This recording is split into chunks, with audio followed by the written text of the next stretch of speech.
let me give a very quick background about myself.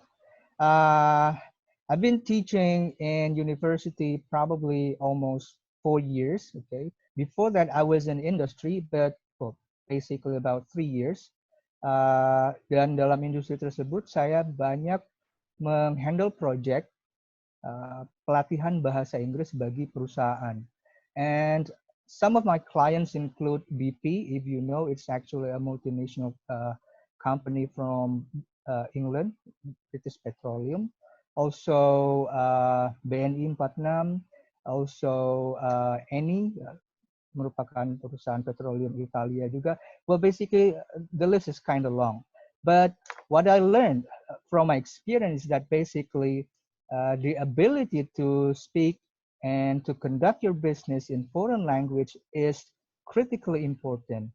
And not only it is very important for your business, but it is important for you as a personal, as an individual.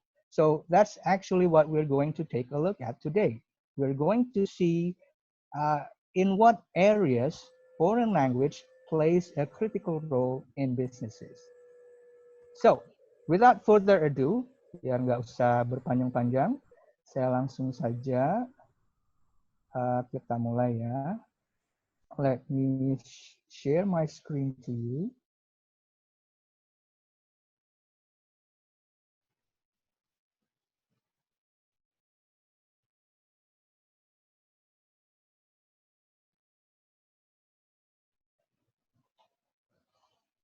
Can everybody see the presentation slide? Okay, so again, I would like to quickly repeat the points that I told you earlier. We're going to discuss two big points today.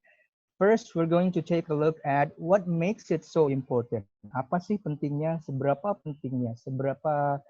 criticalnya, the importance of foreign language in business, both for personal perspective, dari perspektif individual, as well as organization, dari bisnis itu sendiri, dari institusinya.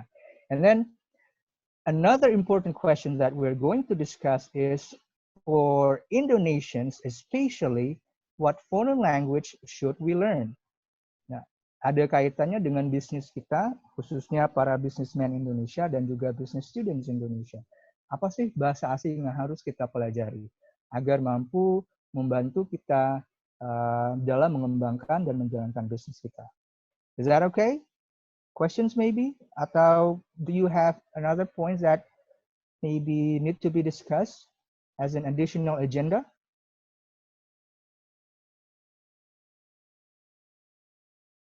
Masih aman. Okay, then let's jump in. Okay, now I know it's going to be very nice to jump to the main materials, the main content, but to really illustrate how important it is, how important foreign language for business, I think it's good for us to take a look at important cases. Jadi akan sangat lebih penting, sangat lebih menarik, lebih relatable ke kita, sehingga topik bahasanya menjadi lebih relevan kalau kita melihat case-case yang terjadi di dunia bisnis itu sendiri. Kita akan melihat, we're going to take a look at 3 cases. Ada 3 kasus di mana poor language uses leads to poor image of the brand or the business in general. Jadi saya akan memaparkan 3 kasus yang terjadi, ini nyata bukan buat-buatan, yang terjadi pada 3 brand tertentu. And we're going to take a look at that. Now, of course, we all know that everybody makes mistakes. I make mistakes a lot of times, okay? And everybody does. So it's basically part of our life. But when we talk about business and we talk about stake, and that means as much as possible when we run our businesses, we would like to avoid making mistakes because the consequences is big. Now, the consequences can range from basically receiving internet trolls or some netizens bully your brands, basically. That's basically the way we see it, to losing $1 million We're going to take a look at some examples later on about businesses that close up because they cannot really relate to their market, to the culture of the people in the market. So I'm going to show you one interesting case from Electrolux. Does anybody know what Electrolux sell? Yeah, I think it's very obvious, right? From its names, they're selling electronic devices. Now, if we take a look at this on the site, I showed you here. This is basically an advertisement that Electrolux use for their market in the UK. Jadi ini adalah sepotong iklan, potongan iklan poster yang digunakan oleh Electrolux untuk market mereka di UK, di Inggris. Kalau kita lihat, the design is very good. I have to say that there is nothing wrong with the design of these posters. For UK market, this is perfect. I would probably say so. Saya pribadi akan menganggapnya begitu. Kalau kita lihat begini, coba amati gambarnya. Ada menara pizza yang miring, menara pizza miring, oke. Kemudian ada vacuum cleaner. For your information, this is taken from their posters in the 1980s, if I'm not mistaken. Ini iklan mereka di tahun 80-an atau 90-an. Saya lupa tahun akuratnya. But this is basically the poster that they use for UK market. Now, mereka jajarkan di sini 3 produknya. There are 3 products, 4 bahkan yang terakhir di sini, okay, dengan keadaan menyala on, okay, and it sucks everything into the vacuum cleaner, okay, including. So that's basically the image tell us. It works so well, it sucks so well, okay, so that even the pizza tower leans in to the vacuum cleaner. Okay. Kurang lebih message yang ingin disampaikan oleh poster ini adalah seperti itu. The problem is it becomes an internet troll later on, decades ago, okay, probably in the early 20s, early 2000s, okay. Dan di tahun 80-an 90-an tersebut, Electrolux never really made it in their second largest market in the in America, in the United States. That's what I'm trying to say. Nah, karena mereka tidak hati-hati, mungkin karena banyak hal, mereka jadi agak apa ya? Sebenarnya ada yang menganggap bahwa marketing strategis Electrolux pada saat itu cukup malas untuk membuat marketing campaign yang baru di Amerika. Sehingga mereka menggunakan poster yang sama yang mereka gunakan di UK, di Inggris, ke market mereka di Amerika. Now the problem is American English and British English are quite different. Sucks in American English could mean many things, including something that is not working very well, or something that is very bad, something that is very terrible. So when the American market sees these posters, okay, obviously that message comes across to their mind. Sehingga apa yang terjadi adalah hal yang tidak di-expect, tidak diharapkan oleh marketing strategis Electrolux pada saat itu. Tendensi publik terhadap poster ini justru tidak positif, dan kalaupun ada positif hanya berupa lelucon saja, hanya humor saja.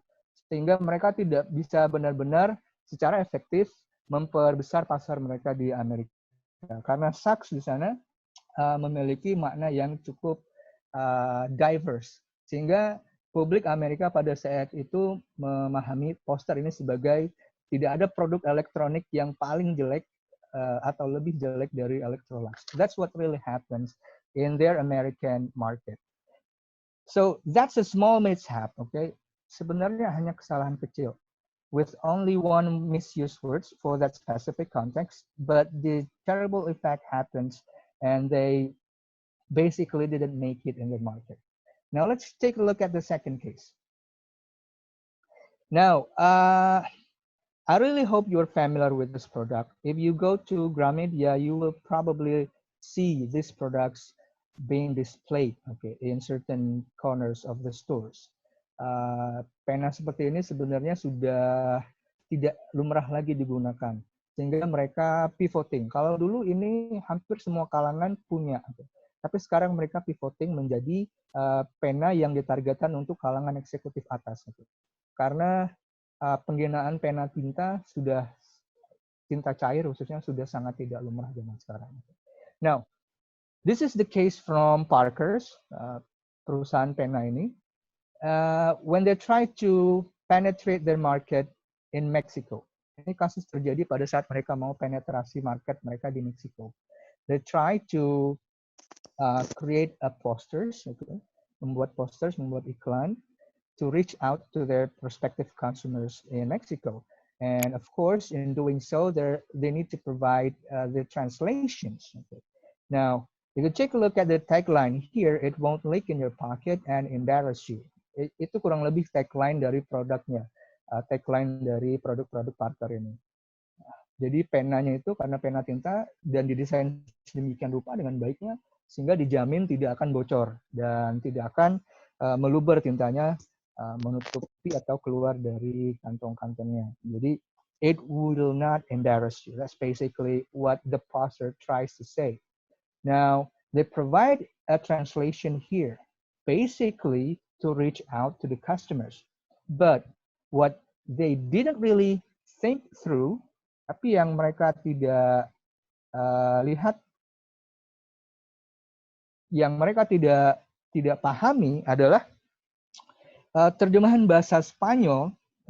Ini sama dengan bahasa Inggris ya. Bahasa Spanyol itu ada beragam macam dialek. Ada Spanyol di Spanyol itu sendiri, ada Spanyol di Amerika Latin, Spanyol di Amerika Tengah. Spanyol di Amerika Tengah itu ada Mexican Spanish, ada Puerto Rican Spanish, dan sebagainya. Nah, kita lihat konteksnya di sini. Mereka coba penetrasi market di Meksiko, dan mereka menggunakan terjemahan dalam bahasa Spanyol yang digunakan di Spanyol. Mereka tidak melihat apakah dalam penggunaan bahasa Spanyol di Meksiko ini sudah baik atau sudah cukup atau sudah benar. Kenyataannya yang terjadi, what really happens when the marketing campaign was launched, the public in Mexico reacted to this poster in a very hilarious manner.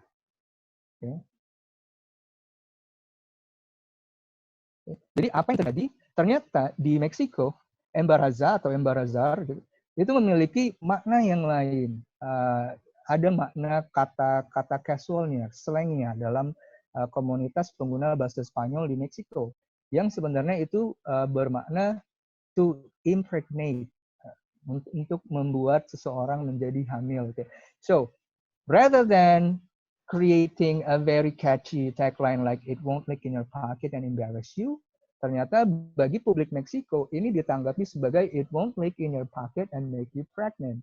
Well, of course, it deviates so far. Maknanya jauh sekali berbeda dengan makna yang ditujukan di awal.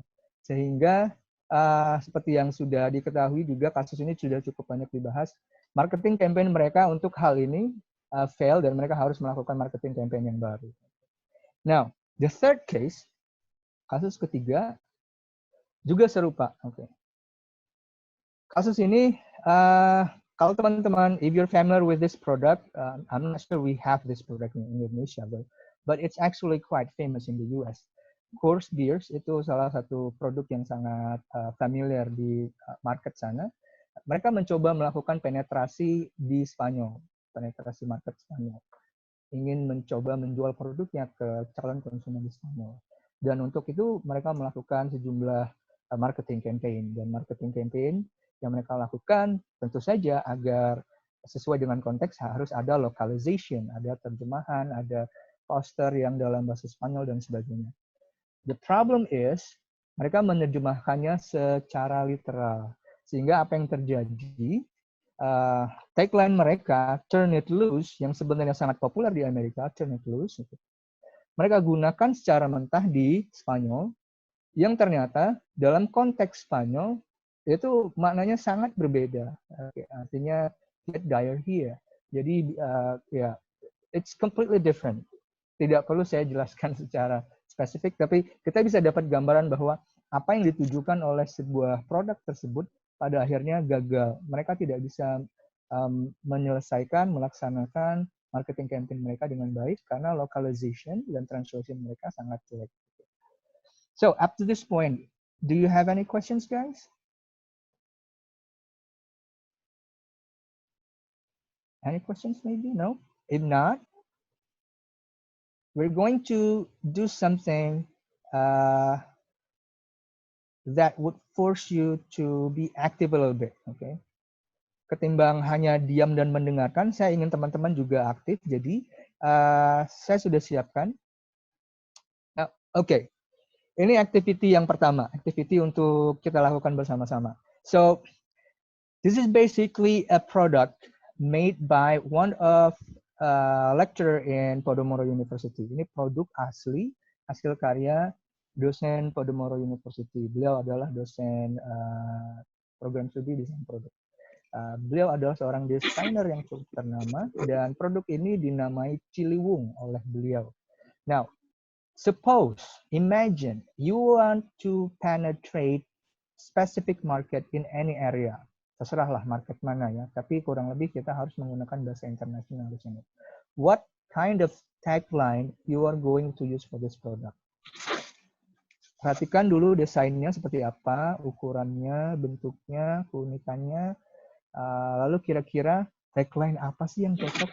Tidak perlu begitu lama berpikir ya. Doesn't really need to take a very long time to go through this one. You can work with your partner, silahkan.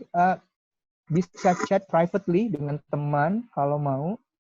Atau if you want to work on your own juga boleh. Mau kerjakan pribadi sendiri juga boleh, silahkan. Karena konteks kita virtual seperti ini, jadi saya tidak ingin aturannya begitu mengikat. Silahkan. I'll give you maybe 3 minutes, teman-teman. 3 menit untuk berpikir. Is that okay?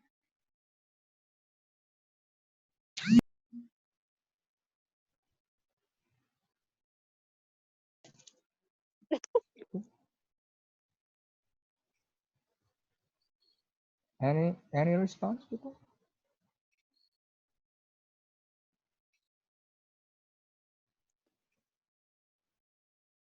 Nanti untuk teman-teman yang sudah dapat idenya, boleh raise hand atau chat box ya.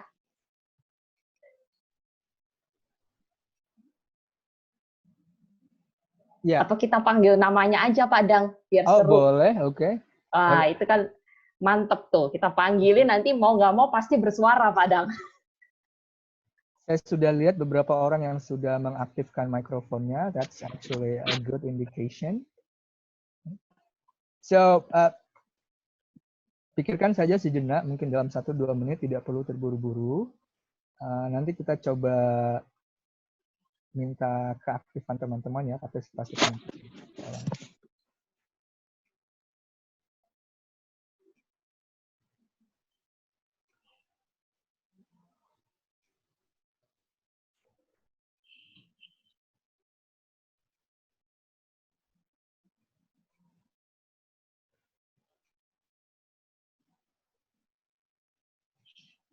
Mister Dang mau nanya, tagline-nya harus bahasa Inggris atau gimana? Bahasa Inggris boleh, bahasa Indonesia boleh. Silahkan. Oke.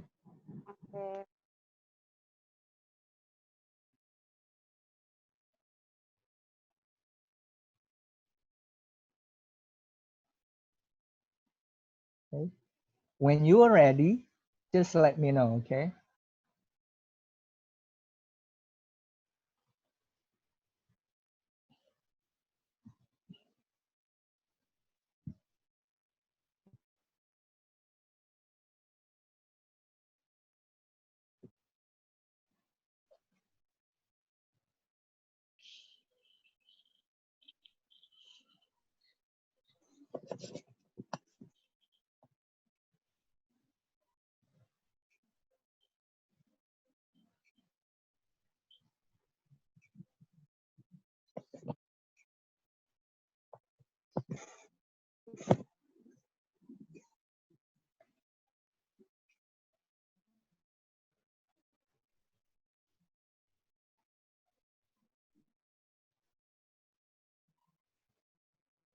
Anyone would like to start maybe? Sudah ada yang selesai dengan tagline-nya? Waiter, we still Oke. discuss. Bebas ya, bahasa Indonesia boleh, bahasa Inggris juga boleh. Okay.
Anyone would like to start maybe?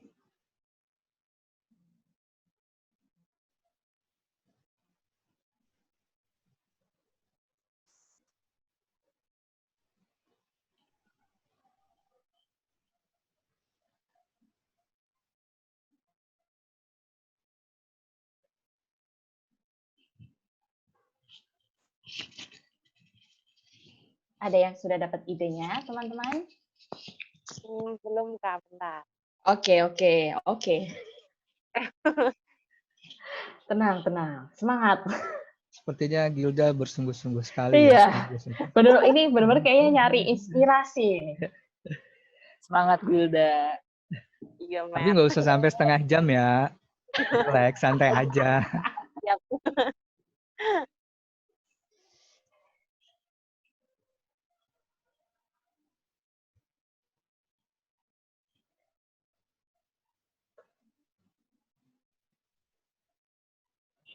Itu desainnya memang melengkung gitu ya?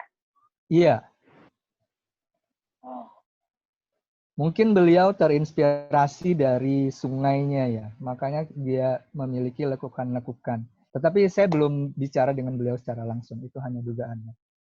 So possibly ini inspirasinya karena aliran sungainya.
Okay, I give you 1 more minute, okay? Jangan sampai terjebak terlalu lama di sini. Nggak apa-apa. We're not trying to achieve perfection di sini ya. Ini kan sesi awal. So at this point, perfection is beyond our expectation. Jadi kita nggak mengharapkan. Well, not, it's not basically on our list.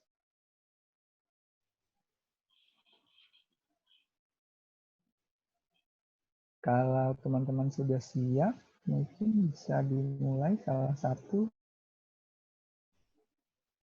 volunteer saja terlebih dahulu.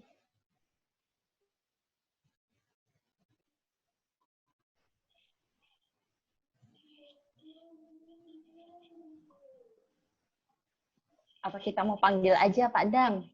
Kayaknya iya ya. Teman-temannya lagi pada malu-malu semua. Pada salah nih sepertinya. Pak Dam. Aduh, kok malu-malu. Tuh. Padahal justru salah itu nggak apa-apa banget Iya, kan ya salah Pak itu Dang ya? dari belajar. Iya. Betul. Itu. Kita panggil aja nih Pak Dam. Boleh. Oke. Karena dari tadi yang kedengeran suaranya Guda nih. Ya. Jadi Guda dulu nih ya. Kalau Coba. Guda, Guda. halo, Kak. Halo. Hai. Ayo coba share Kalau gimana. Guda sih discuss sama teman, sama Obung, itu kita kayak ngangkat tema kayak relaxing like a river and relaxing act like a river. Tapi Guda ada tambahan and unique don't have to be fancy. Okay, that's actually nice. Okay. Jadi kayak itu kan bentuknya kayak sungai gitu. Jadi kan kayak santai, sama tadi juga ada diskus sama Tia juga temannya Gilda itu kayak ngangkat itu kan kursinya bentuknya kayak sungai gitu. Jadi kayak santai terus kayak ngangkat juga dari itu kan terbuat dari kayu. Jadi kayak Gilda nggak dan teman-teman ngambil kalau mewah itu unik tuh nggak harus mewah, bisa kayak dari bahan kayu kita juga bisa bikin sesuatu elegan dan mewah gitu. Okay, thank you so much, Gilda. Thank you so much. Kira-kira nanti kalau tagline-nya bahasa Inggris berarti ini bakal diekspor ke luar negeri ya, berarti ya? Iya. Sasarannya itu luar negeri ya, berarti. Okay, thank you so much. That's actually Yeay, thank you Gilda. Tadi Gilda kalau boleh tahu discuss sama temennya ada yang ikut WO di sini juga kah? Iya, di sini. Oh, Resa ya? Iya, Resa sama Tia tadi dikit. Oke, berarti saya panggil yang lain nih.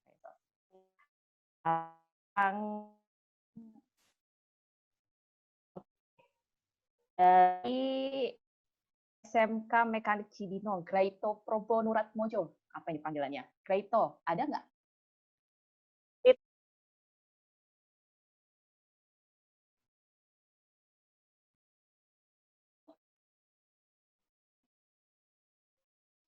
Oke, ini oke. Halo, Kak. Halo. Halo. Coba boleh di-sharing idenya? I'm not ready. I am not ready, Kak. It's okay. It's okay if you're not ready. Oke.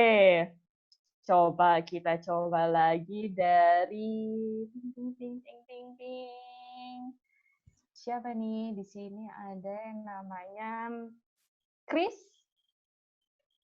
Matthew. Hadir. Oke.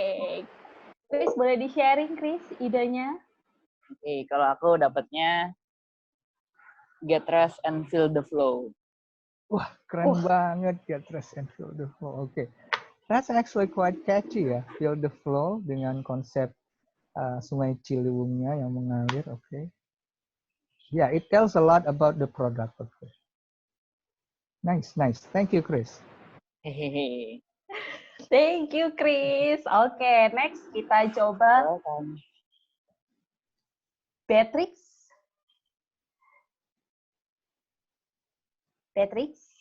adakah di sini? Jadi kayaknya ada.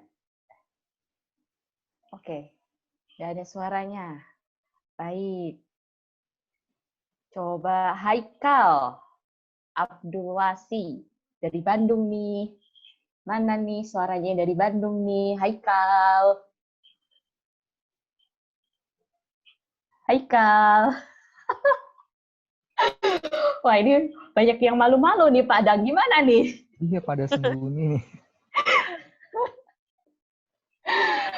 Dipanggilin pada nggak mau nyaut nih. Malu-malu nih. Oke, ini gimana nih Padang? Karena Mungkin, tadi beberapa dipanggil ada yang nggak nyaut. Kita next atau gimana nih? Boleh. Kita panggil Oke, kita terakhir untuk volunteer kalau memang ada, kalau tidak kita lanjut ya. Oke, boleh. Terakhir nih. Biasanya terakhir itu mantep. Coba terakhir siapa ini? Ada siapa di sini? Coba saya lihat dulu.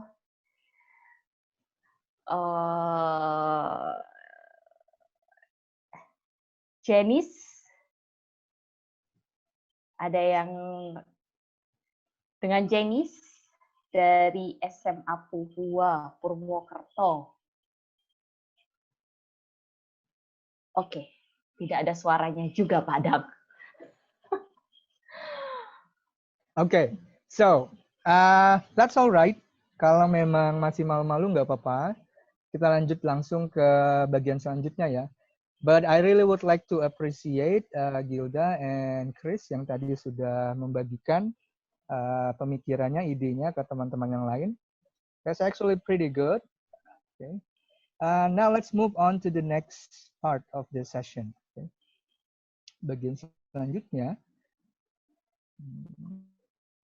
So, in this part, pada bagian ini, we're going to take a look at the benefits of mastering foreign language in business context. Jadi kita akan melihat apa sih manfaat-manfaatnya bagi seseorang yang berkecimpung di dunia bisnis apabila ia menguasai bahasa asing. Dan itu kalau dari sudut pandang atau perspektif individual. And we will also take a look at the benefits from institutional perspective dari institusi bisnis tersebut. Okay. So let's take a look at the benefits. Any benefits? Of course, there are some of them. Okay. Now let's take a look at them one by one. We'll start with the personal benefits too. First. Now, the most important and I think the most obvious personal benefit that we can take from being able to communicate in foreign language is basically that provides us with the opportunity, okay, to expand, to develop our network in many contexts. Jadi kemampuan berbahasa asing yang baik akan membantu kita dalam beragam konteks untuk memperluas, membangun network kita. Now, remember that whenever we start to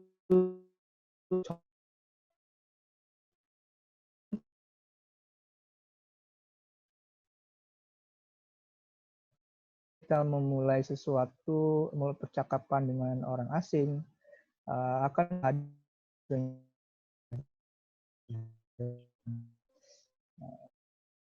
when we their language. Imagine you are, say, meeting with people, prospective client, tidaknya use your limited fractions to lighten up the situation, okay, lighten up the mood, sehingga moodnya lebih baik, terjalin komunikasi yang lebih akrab, rentang jaraknya menjadi semakin hilang.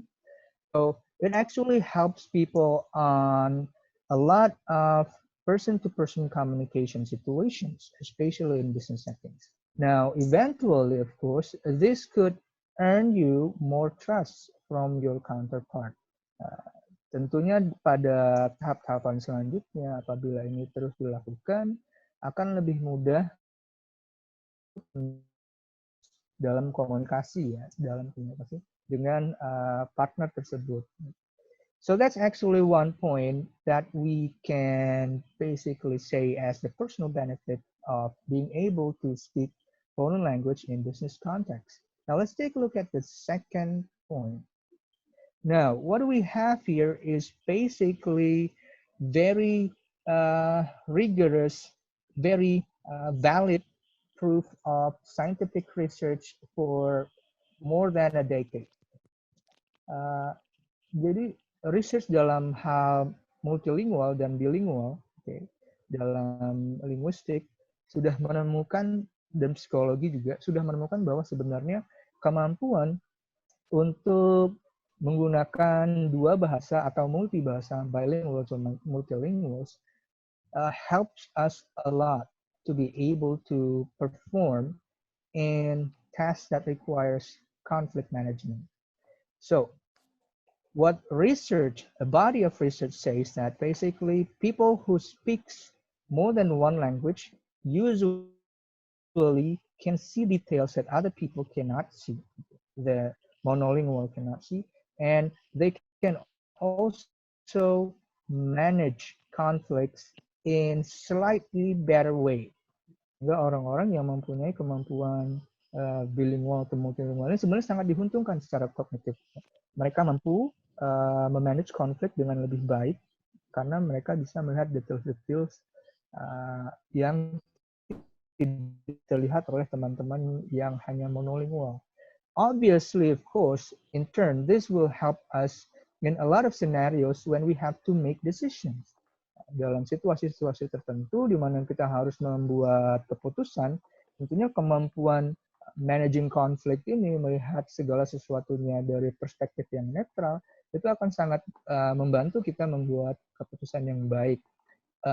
Diharapkan itu akan terjadi. That's basically what research says. So that's actually the second personal benefit for us. Now, we still have more though. Now, remember that when you learn a foreign language, pada saat kita belajar sebuah bahasa asing, unconsciously, secara tidak sadar, we also learn their culture. Karena bahasa dan budaya itu sebenarnya seperti dua sisi mata uang. Dia satu kesatuan. Dan when we are able to speak their language, then believe it or not, we get their perspective in seeing things. We try to understand that culture. Okay. Kita mendapatkan exposure, mendapatkan pemahaman, mendapatkan perspektif kultural dalam melihat segala sesuatu dari perspektif pengguna bahasa tersebut. So, let's say, for example, if you speak Spanish very well, obviously you will be very aware with a lot of Spanish cultures, termasuk tata krama dalam negosiasi, tata krama dalam berbincang-bincang, tata krama dalam diskusi dan sebagainya. And this will help a lot in a lot of business situations. If we take a look at, for example, contohnya saya ambil contoh yang sebenarnya sudah cukup outdated, tapi sangat berguna. In 1990s, Japan economy was actually pretty good. Pada awal 90-an dan akhir 80-an, jadi sekitar 89, 88 sampai awal 90-an, ekonomi Jepang sangat baik. Brand-brand mereka sangat mendunia. Jadi kita bisa lihat brand-brand yang sekarang sebenarnya adalah brand-brand yang sangat berjaya di era tersebut, seperti Sony dan lain-lain. Now, a lot of Westerners, Western businessmen, business individuals, and business organizations try to cooperate with their counterparts in Japan. Mereka banyak mencoba untuk melakukan kerjasama business dealings dengan bisnis di Jepang. Now, because of the striking difference in their culture, karena banyak sekali perbedaan yang mencolok antar dua budaya tersebut, West and East, budaya Barat Amerika, budaya Timur Jepang. Now, there are a lot of miscommunications that take place. Ada banyak sekali kasus-kasus, contoh-contoh miskomunikasi yang bisa kita cari sebenarnya. Now, in those eras, okay, studies suggest that pada saat tersebut, studies suggest that basically when you speak the language, when you speak Japanese to Japanese businessmen, it helps you a lot during your business dealings because it sort of creating a very positive atmospheres, because again, it's basically the effect of the first point that we mentioned earlier. You start to diminish the distance between you and him or them, because basically you are strangers. When you meet, you try to talk about your contracts, try to talk about your business prospects, and this is actually a very tricky, very sensitive information. And if you do that, if you conduct that, or actually at least manage to use very small chunks of Japanese words, it's actually lighten up the situation. And those people dan businessmen yang sudah jauh mengerti budaya dan tata cara dealing orang Jepang actually perform a lot better. Sebagai contoh, mereka yang sudah berpengalaman, banyak pengalaman dengan dealing dengan orang Jepang, they do not really close the deal. Sekali close dealnya di meeting. Most of the deals are closed outside the office, di luar office, in a very informal and friendly situations where they hang around together, drink, basically with some friends. Dalam situasi yang sangat informal tersebutlah umumnya dealings bisa tercapai dalam konteks bisnis di Jepang di era tersebut. I'm not really sure if this culture still exists, but that's basically the situation in that decade. So you get this perception of culture, you get the tidbits of the language, you get to know how to react to certain situations. That's basically the third benefit. Now, the last point I would like to mention is basically something that would help a lot of business students and entrepreneurial students. Now, studies suggest that when you speak foreign languages, you will be very competitive in the job market. Sebuah studi yang dilakukan di tahun 2006 dan sebenarnya ada studi lanjutan di 2010 menunjukkan bahwa business students atau lulusan sekolah bisnis yang mampu berbicara bahasa asing sebenarnya sangat kompetitif di pasaran. And in their business, in their companies, they were given a lot of rewards and recognitions in many forms, dan bentuk penghargaannya beragam macam.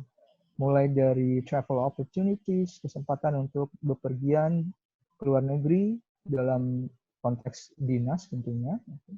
Also overseas assignment, ditugaskan untuk memimpin cabang di luar negeri. Okay.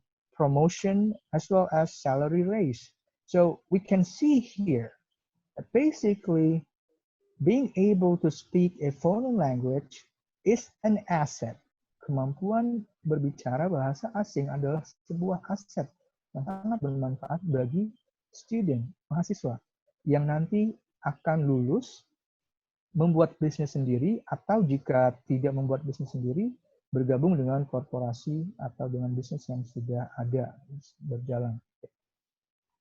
So, those are the benefits of being able to speak foreign language from personal perspective. Dari sudut pandang personal, manfaat personalnya, apabila kita bisa berbahasa asing, kurang lebih ada 4 hal tersebut. Now, questions up to this point? Mister mau tanya. Iya, silakan.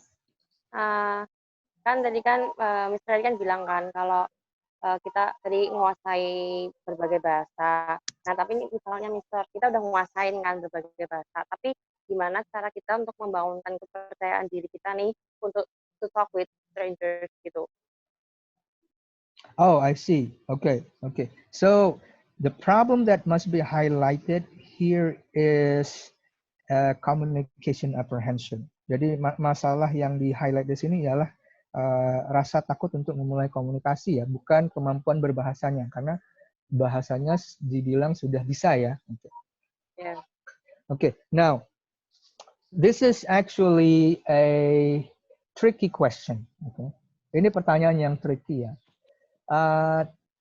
Tidak ada jawaban yang 100% pasti untuk semua skenario karena semuanya berbeda masing-masing orang. Oke, kemampuan komunikasi itu sebenarnya bergantung pada beragam aspek. Jadi yang pertama yang namanya kalau kita di bidang linguistik bilangnya exposure. Oke, jadi kalau kamu tidak pernah punya exposure kepada penutur bahasa tersebut, orang yang menggunakan bahasa tersebut, walaupun kamu berlatih katakanlah bahasa tersebut selama puluhan tahun, peluang kamu untuk mampu menggunakan bahasa tersebut dalam komunikasi nyata secara percaya diri itu sebenarnya tidak begitu besar. Dan itu yang kita lihat sebenarnya di Indonesia. Banyak kita belajar bahasa Inggris mungkin sudah sejak SD ya. Kita belajar bahasa Inggris sejak SD, terus hingga SMA, dan mungkin nanti kuliah akan ketemu lagi. Tapi dalam data yang ditunjukkan oleh hasil penelitian tahunan yang dilakukan oleh IF, mereka punya katakanlah saya lupa ya, kalau nggak salah English Proficiency Scale, ada begitu. IELTS juga punya. Kita itu hanya masuk kategori menengah bawah malah. Jadi walaupun kita sudah belajar bertahun-tahun, tapi kemampuan komunikasi dalam bahasa Inggris kita itu hanya menengah bawah. Because we never really use the language, that's the problem. Kita tidak punya exposure, kita jarang ngomong ke orang yang menggunakan. Practice juga jarang ya. So yeah, one point is practice. Salah satu poin yang utama ialah practice. Tetapi seperti yang saya bilang tadi, bahwa jawabannya tidak berlaku untuk semua orang. Ada aspek-aspek yang lain. There is also another aspect. Personality factors plays a role too. Faktor personality juga sebenarnya berpengaruh. Ada yang namanya, saya lupa istilahnya, tapi kurang lebih apprehension to communication. Okay. Jadi ini sebuah konstruk atau sebuah teori yang menyatakan bahwa personality tertentu memiliki kecenderungan untuk menghindari komunikasi. Memang sudah bawaannya takut berkomunikasi. Jadi ada orang-orang tertentu, dan riset sudah membuktikan bahwa ada orang-orang yang seperti ini. Mereka cenderung menghindari komunikasi walaupun kemampuan linguistiknya, kemampuan berbahasanya bagus. So the second problem that we have here adalah permasalahan psikologis, mentalitas. Jadi ada kurang lebih ada dua. Yang pertama, practice, exposure. Kita tidak punya banyak kesempatan untuk menggunakan bahasa tersebut dalam konteks komunikasi. Yang kedua, bisa jadi masalah personal, sesuatu yang sangat personal. Seperti yang sudah saya bilang tadi, ada kepribadian tertentu yang memang merasa gampang takut. Nah, which one is our problem? Of course, there is no way to tell. Okay, saya tidak bisa mengatakan mana sih sebagian besar yang menjadi permasalahan kita. Itu agak sulit. Tapi salah satu opsi yang paling masuk akal menurut saya ialah dengan trial dulu. Jadi sebisa mungkin gunakanlah bahasa asing tersebut dalam setiap konteks. Agak konyol sih sebenarnya. Kalau kita lihat ya dari perspektif logis orang Indonesia, kita sama-sama orang Indonesia, berada di satu daerah, kenapa kita harus berkomunikasi dengan bahasa asing gitu? It doesn't really make sense. Ya, kalau kita lihat dari perspektif itu mungkin terdengar konyol. Tapi kita melihat ini bukan dari konyol atau tidaknya. Kita coba melihat benefitnya ada atau tidak bagi kita. Okay. Dan kalau ada, bagaimana cara memaksimalkannya. And of course, to maximize the benefit for you, for me, for every one of us in this Zoom conference, is that to speak the language, to use the language as much as possible in whatever situation. Kurang lebih begitu. Saya harap menjawab. Is that okay? Okay. Okay. Now, do you have any questions maybe before we move on to the next part of the session? Padang, saya mau tanya. Iya, boleh. Oke, Padang, ini tadi saya dapat pertanyaan nih. Kalau misalnya kita belum bisa bahasa Inggris nih, Padang. Gitu. Iya. Saya belum terlalu jago bahasa Inggris gitu. Tapi tertarik untuk kuliah di Entrepreneurship Podomoro University gitu. Apakah akan diajarkan di kelas Okay, that's a very good question. Terima kasih, terima kasih. Nah, seperti yang sudah kita diskusikan tadi ya, sebenarnya kan bahasa asing ini berguna di konteks bisnis dan sebagainya. Dan ini juga akan kita diskusikan lebih lanjut nanti di sesi berikutnya. Sehingga idealnya semua student yang belajar bisnis, yang belajar entrepreneurship itu harus bisa bahasa asing. And because of that, our program kita, program entrepreneurship, itu berusaha memastikan hal tersebut dengan memberikan sejumlah mata kuliah. Dalam program entrepreneurship, program kewirausahaan di Podomoro University, kita mempunyai mata kuliah yang secara khusus didesain sesuai dengan kebutuhan entrepreneurship students. Jadi nama mata kuliahnya adalah retorik 1 dan 2. Ada 2 mata kuliah sebenarnya. Jadi berurutan retorik 1, retorik 2. Nah, di mata kuliah ini, we're going to learn how to communicate, okay, eloquently. Jadi kita akan belajar komunikasi. Jadi komunikasi di sini verbal maupun non-verbal, tertulis maksudnya. Jadi tertulis maupun spoken, that's basically a mixed up a little bit. Tertulis maupun spoken and written communication. Now, what makes it unique is that first, we try to comply with Babson's curriculum, karena ini sebenarnya mata kuliah dari Babson College, but we give a slight modification or enhancement. That's basically the word that suits the best for this context. Jadi kita buat sedikit enhancement. Dalam konteks ini, kita fokuskan interaksi, bahan bacaan, bahan diskusi, materi perkuliahan untuk mempersiapkan studentsnya, mahasiswanya mampu berkomunikasi dengan bahasa Inggris dalam konteks bisnis. So, to answer your questions, yes, this program provides courses to prepare you. Jadi program kewirausahaan menyediakan sejumlah mata kuliah yang akan mempersiapkan teman-teman untuk bisa berbahasa asing dalam konteks bisnis tertentu. Oke, siap. Thank you, Padang. Sama-sama. Ada lagi teman-teman? Maybe you have extra questions before we move on? If not, then let me continue, okay? We're done with benefit. Now, let's take a look at the institutional benefit. Apa sih manfaatnya bagi institusi bisnisnya? Kalau tadi kita bicara tentang manfaat bagi personal, individual, sekarang kita lihat manfaat bagi institusinya. Obviously, the first and the most obvious benefit is it enables you to expand your market. Jadi kemampuan untuk ekspansi.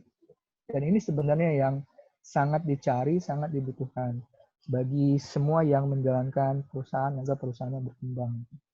Now, the ability to use and to manipulate language effectively for marketing purposes will obviously help you to reach new potential customers in this context. To make it a lot more concrete for you to understand, I'll bring up cases here. Saya coba bawa case di sini, bawa contoh di sini agar teman-teman lebih dapat gambaran. Seperti teman-teman yang sudah diketahui oleh teman-teman ya, saya yakin semua orang tahu bahwa China itu sebenarnya sebuah market yang besar. Mereka memang sebuah produsen besar, tapi pada saat yang bersamaan dia juga market yang besar. Everybody would like to penetrate the Chinese market. Hampir semua perusahaan besar multinasional ingin sekali mendapatkan sekian persen dari market di China, saking besarnya market di China tersebut. Now, it happens in many companies, including IKEA. Saya rasa teman-teman cukup familiar dengan perusahaan ini, IKEA, perusahaan furniture Skandinavia, and Best Buy. Best Buy is actually a electronic companies, but they sell electronics. They do not produce electronics. They sell electronic products and some furniture in the United States. Apa yang terjadi? dalam konteks IKEA, pada saat mereka penetrasi marketnya ke China, mereka rebrand brand mereka. Walaupun IKEA itu tetap dipasang, tetapi ada nama lokalnya. Jadi seperti nama lokal yang menggunakan karakter, ditulis dalam karakter bahasa Mandarin, Chinese characters. Dan itu kalau diterjemahkan maknanya sangat positif. Jadi maknanya kurang lebih somewhere around being with family and friendly. Sehingga pada saat public China melihat IKEA masuk ke market mereka, mereka bisa membuat koneksi yang sangat baik dengan brandnya. Begitu mereka melihat IKEA, yang terpikir oleh mereka ialah brand yang family oriented and very friendly to customers. Hal yang sama dilakukan Best Buy.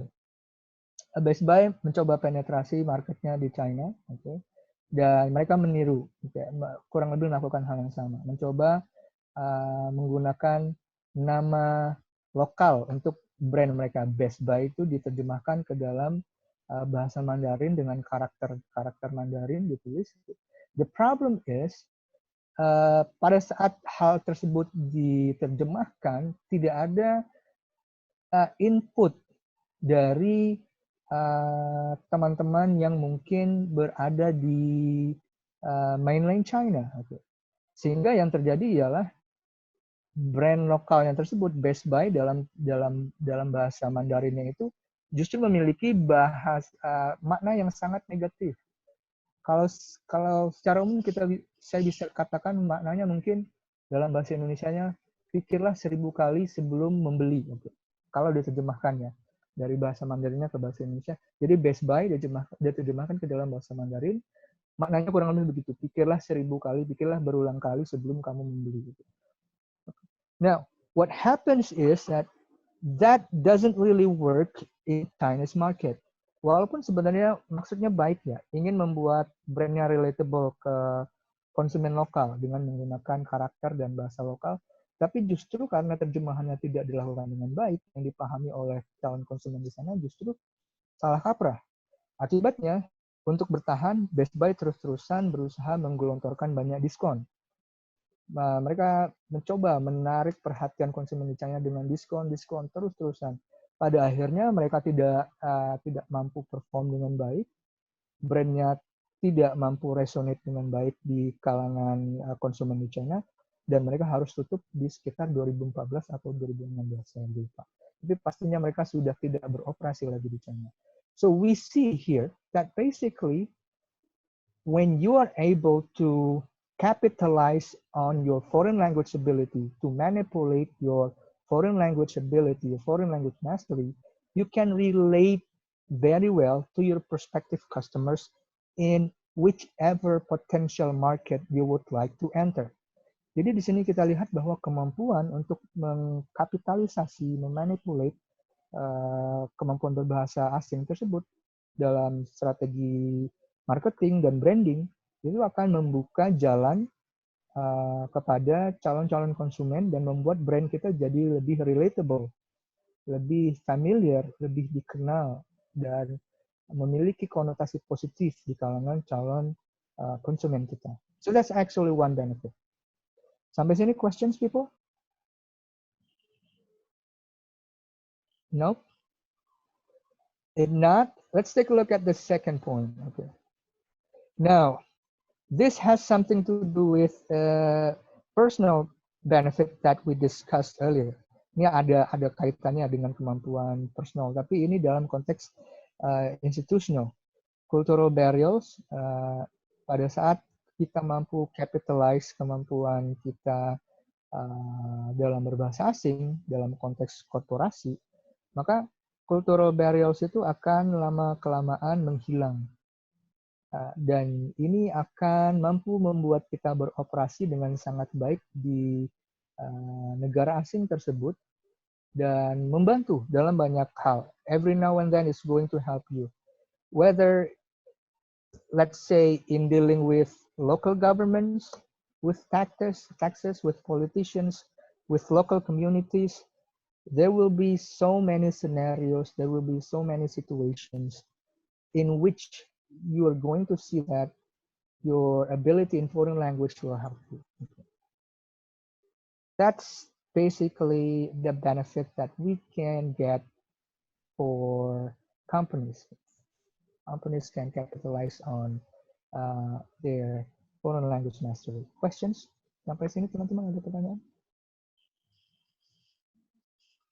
Belum. Nope. Oke, nah kalau tidak kita langsung masuk ke bagian kedua, bagian yang paling penting. Oke, kita sudah tahu nih bahwa sebenarnya manfaatnya banyak ya, baik untuk individu maupun untuk organisasi. Lalu kita juga tahu bahwa banyak kasus sudah menunjukkan kegagalan menggunakan bahasa asing yang baik, akhirnya membuat brand tersebut mempunyai image yang buruk, bahkan konyol, bahkan dilucu-lucuin sama konsumen lokal pada saat kita coba penetrate market asing. Nah, itu memberikan gambar yang sudah sangat jelas mengenai benefitnya. Sekarang kita masuk ke tahap kedua. Kalau kita sudah tahu bahasa asing itu bermanfaat untuk bisnis, baik dari perspektif individual maupun organisasi, lalu kita harus fokus ke bahasa apa nih? What language? What language should we learn? Bahasa apa sih yang harus kita fokuskan sekarang? Especially for us Indonesian. Bagi kita orang Indonesia, sebenarnya bahasa asing apa yang paling bermanfaat, paling prospektif, paling banyak menolong dalam konteks bisnis untuk kita pelajari. Now we're going to take a look at that this section. Tapi sebelum masuknya kita survei dulu ya. Oke. I would like to participate in this activity. Saya harap teman-teman semua berpartisipasi. Ada berapa bahasa yang teman-teman bisa gunakan dalam konteks komunikasi? Entah itu lisan saja, lisan atau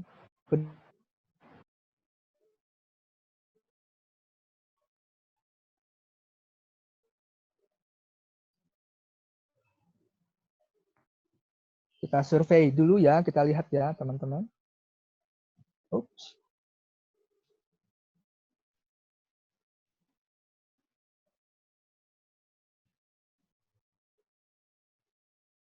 Anyone?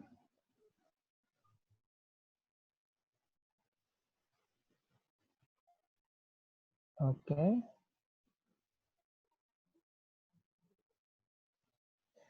Yang itu ya, Mister, yang how many language? Yes. How many language do you speak? Kita coba survei dulu ya. Lihat teman-teman.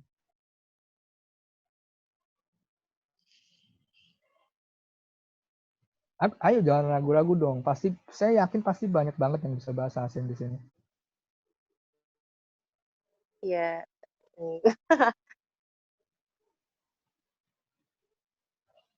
Apakah bahasa Inggris? Wah. Mandarin? Oke. Inggris, Mandarin. Very well. Great. Kamu sudah punya modal yang. Iya, Inggris, Mandarin. Okay. Bu Etvi bilang dia bisa bahasa Perancis, Inggris, dan Indonesia. Bagus sekali, luar biasa. Resa bilang dia bisa Inggris dan Mandarin. Keren, Resa. Awesome. Okay. Kalau saya bisa Mandarin, saya sudah saya tidak bisa ini. Saya harus belajar dari Mandarin, English, oke, bagus, oke. Gilda, Inggris, Mandarin, very well, bagus sekali. Kalau teman-teman sudah punya modal yang bagus. Ada lagi, ayo, siapa lagi? Jangan malu-malu untuk berbagi. Apakah bahasa daerah dihitung? Pertanyaan saya, apakah bahasa daerah dihitung? Dihitung nggak bahasa daerah?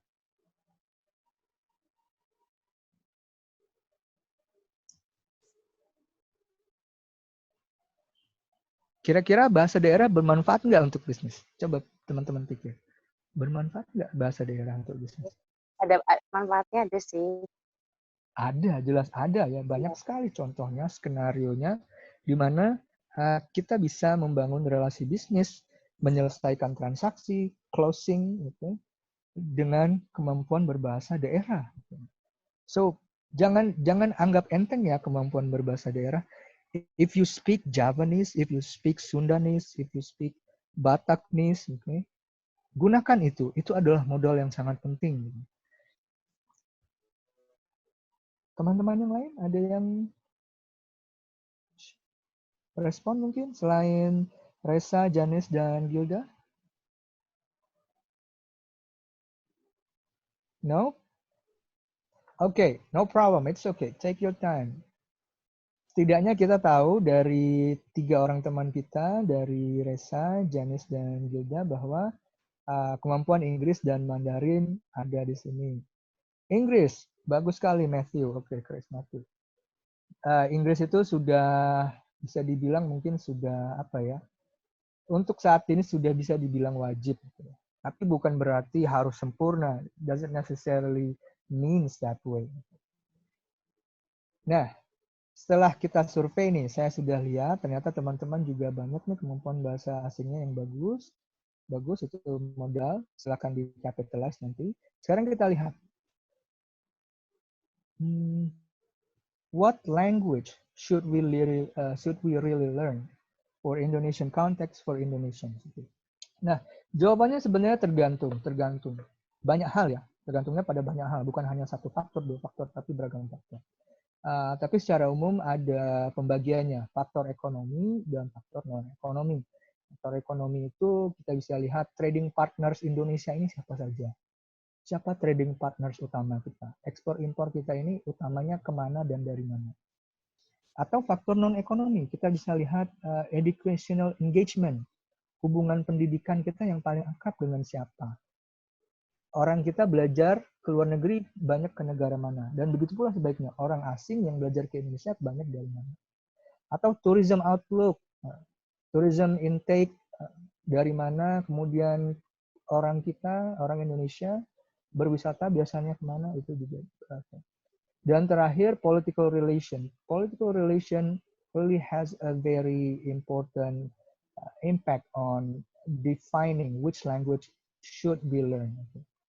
Dan ada banyak lagi hal lain, tapi tidak bisa saya sebutkan semua, karena nanti sudah kepenuhan slide-nya pastinya. Ya. Tapi yang utamanya adalah faktor-faktor ini. Ekonomi, dan non-ekonomi itu ada tiga faktor utama.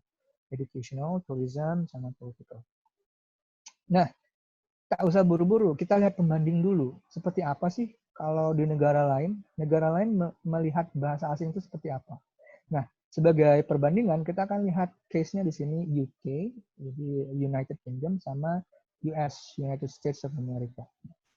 Setiap tahun sebenarnya di UK, bukan setiap tahun, tiap beberapa tahun, saya rasa, tiap beberapa tahun, 4 tahun kalau saya tidak salah. Jadi UK itu melakukan survei penelitian lebih lanjut mengenai bahasa asing apa yang harus bisa dikuasai oleh mayoritas warganya agar mereka bisa perform dengan baik dalam beragam situasi, apakah itu politik ataupun bisnis.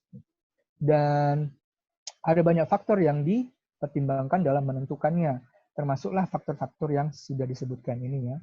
Dan ternyata dari studi terakhir di tahun 2017, studi ini dilakukan oleh British Council untuk pemerintah UK, hasilnya kurang lebih seperti ini. Bagi orang UK, orang Inggris, orang Scotland, orang Ireland, Wales, ranknya seperti ini.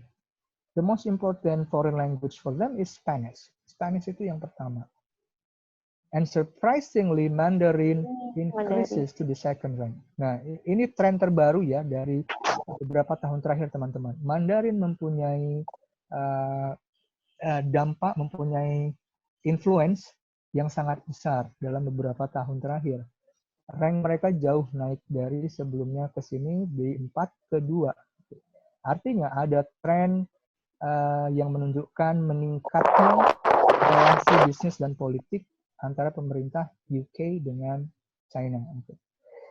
Yang ketiga adalah French, karena ini adalah ally mereka dalam bisnis maupun dalam politik. Tentu mereka memerlukan kemampuan berbahasa Prancis yang sangat baik. Kemudian Arab dan Jerman. Jadi 5 besar bahasa asing yang dianggap sangat penting di UK adalah 5 bahasa ini. Bahasa Spanyol, bahasa Mandarin, bahasa Prancis, bahasa Arab, dan bahasa Jerman. Itu untuk UK ya, bukan untuk Indonesia. Untuk Indonesia kita harus lihat faktor-faktornya. Nah, sekarang kita lihat kalau US melihatnya seperti apa, Amerika melihatnya seperti apa. in what way Americans see foreign language, what kind of foreign language they think is the most important for them to learn. Now let's take a look at this next slide here.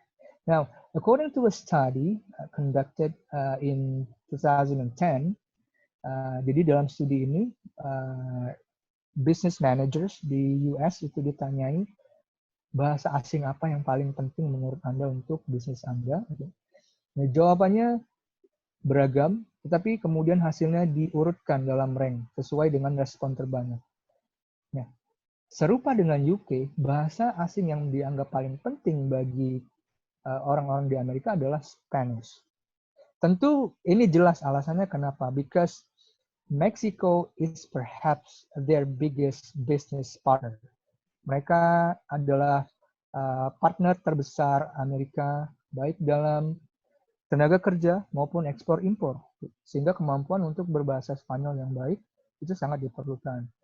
Mereka juga punya penguasaan pasar yang baik di Amerika Latin. So again, a lot of American companies think the ability to speak Spanish is very good for you if you want to work or run your business in the United States. Nah, bahasa asing yang kedua yang dianggap sangat penting adalah Jerman. Sebenarnya dia tie, Jerman dan French ini sama-sama peringkat 2 tie. Karena relasi yang sangat baik dalam bisnis dan politik, Jerman dan French di Amerika itu dianggap sangat penting. Dan selanjutnya adalah Japan and Mandarin. Nah, kita lihat ada perbedaan di sini. Mandarin di Amerika itu ranknya rank kelima, sementara di UK ranknya rank kedua. Sekali lagi, ada faktor politis di sini yang menentukan kenapa ranknya berbeda. Ada rivalitas antara United States dan China dalam penguasaan pasar internasional, sehingga sekali lagi rivalitas ini mempengaruhi mereka dalam melihat counterpartnya dan menganggap penting tidaknya kemampuan berbahasa asing atau bahasa counterpart tersebut. What about Indonesia? Oke, sekarang kita amati satu persatu dari beragam faktor dulu. Kita lihat faktor ekonominya. Kita lihat destinasi ekspor utama kita dari mana saja, dan kita impor paling banyak itu dari mana saja. Artinya kita mencoba melihat siapa sih trading partner terbesar Indonesia. Data terakhir yang saya dapatkan dari OEC tahun 2017 menunjukkan bahwa our biggest partner is China, basically. So, like it or not, if you really would like to penetrate to Chinese market, you need to speak Mandarin well. Or if you want to really maintain your business connection with Chinese corporations, being able to speak Mandarin will also help you very much. Jadi kemampuan berbahasa Mandarin ini sangat penting bagi businessmen atau business institutions in Indonesia yang khususnya memiliki relasi kuat dengan market ataupun supplier dari China. Partner terbesar kita kedua ialah US, yang jelas-jelas berbahasa Inggris. Sehingga kita mau tidak mau bahasa Inggris tetap memiliki peran yang sangat penting. Dan kalau kita lihat rank berikutnya ada Jepang, kemudian ada India, dan ada Singapura. Kalau kita lihat dari kolom ini, 3 negara partner ekspor kita yang paling besar menggunakan bahasa Inggris. So it's actually very obvious that the ability to speak English will be very helpful for you to run your business. Or if you would like to be, let's say, working in large corporations, that will also help you personally too. Dan dalam kasus impor, kita paling banyak impor lagi-lagi dari China, ekspor dan impor dari China. Kemudian dari Singapura yang berbahasa Inggris, Jepang yang berbahasa Jepang, Malaysia, Malay yang kurang lebih 70%, 65% sama dengan bahasa Indonesia, ada beragam kosakata yang berbeda. Dan terakhir Thai, Thailand. Now, taking into account all these factors, we can say that basically dengan melihat faktor ini, ranking-ranking ini, mungkin kalau kita lihat trennya, Inggris paling banyak, kemudian Mandarin, first rank, dan Japanese. So, untuk sementara mungkin kita bisa bilang Mandarin, Inggris, dan Japanese adalah bahasa yang business worthy, kalau kita bisa atau mengatakannya demikian. Now, let's take a look at another factor. Ini baru faktor ekonomi. Kita lihat faktor non-ekonomi. Let's take a look at tourism outlook. turis yang paling banyak datang ke Indonesia itu dari mana? Kalau kita lihat, paling banyak itu datang dari Singapura, kemudian dari China. Singapore, they speak English. Basically, they also speak some Chinese, okay? Different dialects. Okay? Ada juga yang speak Hindi. Yeah? But their official language is English, I think. And then they Malaysia, okay, speak Malay, slightly similar to Indonesian. Australia, bahasa Inggris dan Japanese. Kurang lebih hampir serupa dengan tren yang kita lihat dari faktor ekonomi. Ini dari non-ekonomi, dari tourism. What about educational engagement? Kalau kita lihat dari educational engagement, top studying destinations itu ada di 5 negara ini. Australia, berbahasa Inggris, US, English, Malaysia, Malay, but in education they speak English, okay. Germany they speak German, okay, and Japan. So basically, English still hold perhaps the largest proportion of importance in terms of educational engagement. Jadi bahasa Inggris masih bisa dianggap punya proporsi terbesar dalam educational engagement. So, in conclusion, perhaps we can say, after looking at those factors, setelah melihat faktor-faktor tersebut, mungkin kita bisa bilang bahwa most important languages to learn for us Indonesian, bagi kita orang Indonesia, bahasa asing yang paling penting untuk kita pelajari agar membantu dalam konteks bisnis, jadi bukan dalam konteks yang lain, tapi konteks bisnis, adalah bahasa Inggris, bahasa Mandarin, dan bahasa Jepang. So, congratulations for you, Gilda, Reza, and Janice, because you guys already speak Mandarin. Itu merupakan sebuah modal yang sangat baik. What you really need to do right now is to capitalize your ability. Jadi dimanfaatkan baik-baik kemampuan berbahasa tersebut. For those of you who probably still try to learn some of these foreign languages, please do so.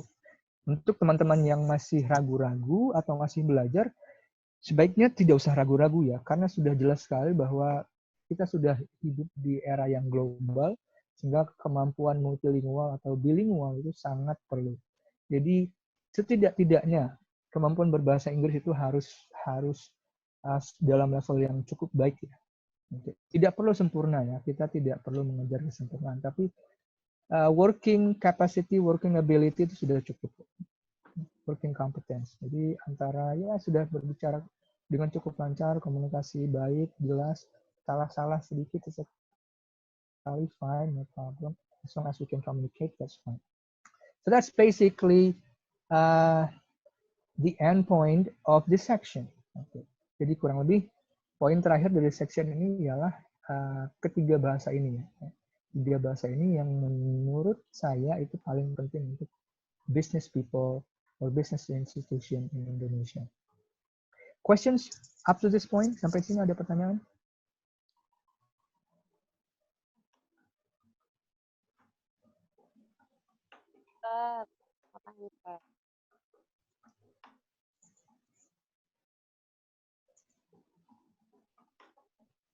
Ada pertanyaan teman-teman?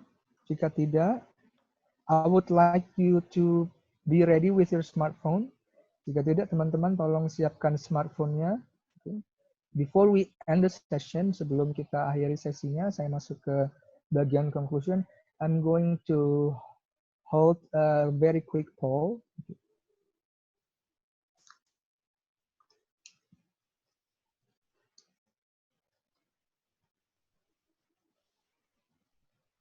Masih aman, thank you. Okay, so now what I'm going to show you next is, okay, before we jump to the conclusion, okay. Let's try a very quick poll first. Okay. Kita coba polling sederhana, polling kecil-kecilan. Sehingga teman-teman kalau punya handphone, harap pegang handphonenya sekarang. I'm going to show you how to access the poll.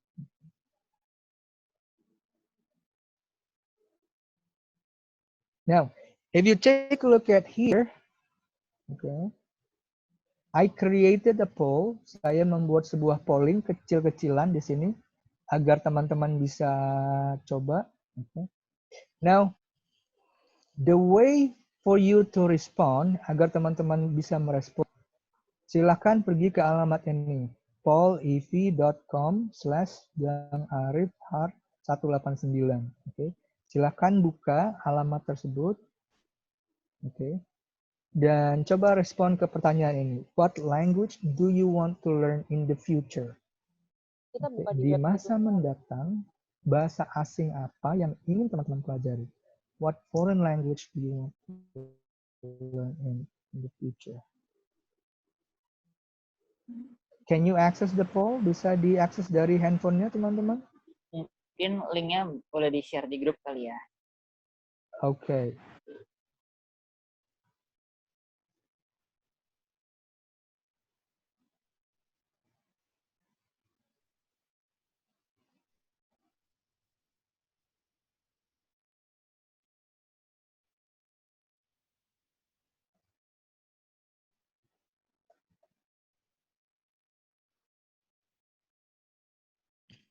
That's the link.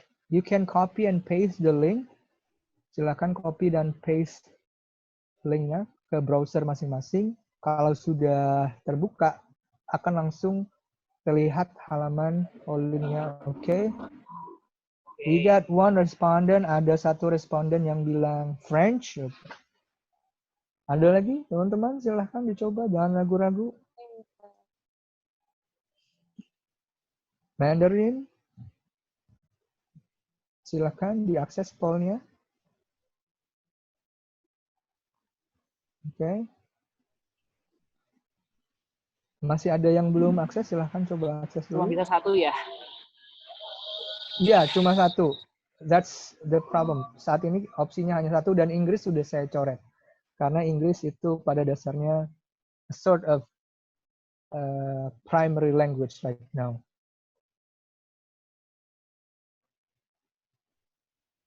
Anyone?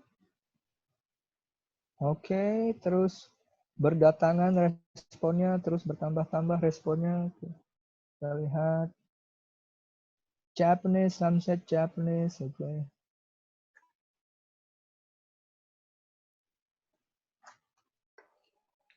Oke.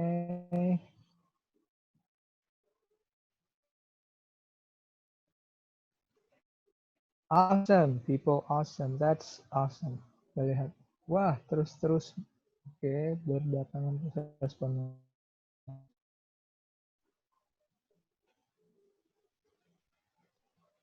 If everybody completed the poll, thank you so much. Kalau semua sudah menyelesaikan pollingnya, terima kasih. Kita bisa lihat tren di sini. We can see the trend here. That the majority of you, bahwa mayoritas dari teman-teman yang hadir di virtual seminar hari ini, think that you would like to study Mandarin in the future. Okay. Now that's good. That's good. And I think the reason is very obvious. Saya rasa alasannya juga cukup jelas. Kita sudah diskusikan tadi bahwa ternyata Mandarin adalah bahasa yang sangat berperan dalam bisnis dalam konteks Indonesia. Bahkan dalam konteks United Kingdom juga begitu. What about other languages? Bagaimana dengan bahasa-bahasa yang lain? Bukan berarti bahasa yang lain tidak penting ya. Bahasa yang lain justru sangat penting. Juga penting, tidak kalah pentingnya. Kalau kita lihat di sini ada yang menjawab French, ada yang menjawab German, ada yang menjawab Japanese. Nah, apa sih keuntungannya kalau kita fokus ke bahasa yang sebenarnya tidak banyak orang tahu? Well, the thing is, obviously kalian punya spesialisasi, okay? Bisa penetrate ke area yang orang lain tidak jamah, tidak masuki. Katakanlah kalian bisa capitalize kemampuan bahasa Spanyol dalam bisnis kalian. Dan itu artinya kita atau teman-teman bisa melakukan banyak hal untuk menjalin hubungan kerjasama, hubungan bisnis yang baik dengan counterpart, calon-calon prospective customers, partner di negara-negara yang berbahasa Spanyol. Karena sebenarnya kalau kita mau lihat kenyataannya, sangat sedikit bisnis Indonesia yang menjamah developing countries di Amerika Latin. Padahal banyak negara-negara Amerika Latin itu sebenarnya negara-negara yang potensial. Dia emerging markets. Seperti Chile sebenarnya. Chile itu sangat potensial. Tingkat kemakmuran cukup tinggi, tingkat pendidikan tinggi, tapi tidak ada produk kita yang bisa penetrate ke sana. Karena memang tidak banyak company Indonesia yang menganggap bahasa Spanyol itu cukup krusial. Kebanyakan company kita fokus ke bahasa-bahasa yang sudah cukup banyak partner bisnisnya, seperti Mandarin, English, and Japanese. And French also. Cukup banyak ya company French di Indonesia. Okay, that's a very good picture of persebaran ya, persepsi teman-teman yang ada di virtual session hari ini. Now,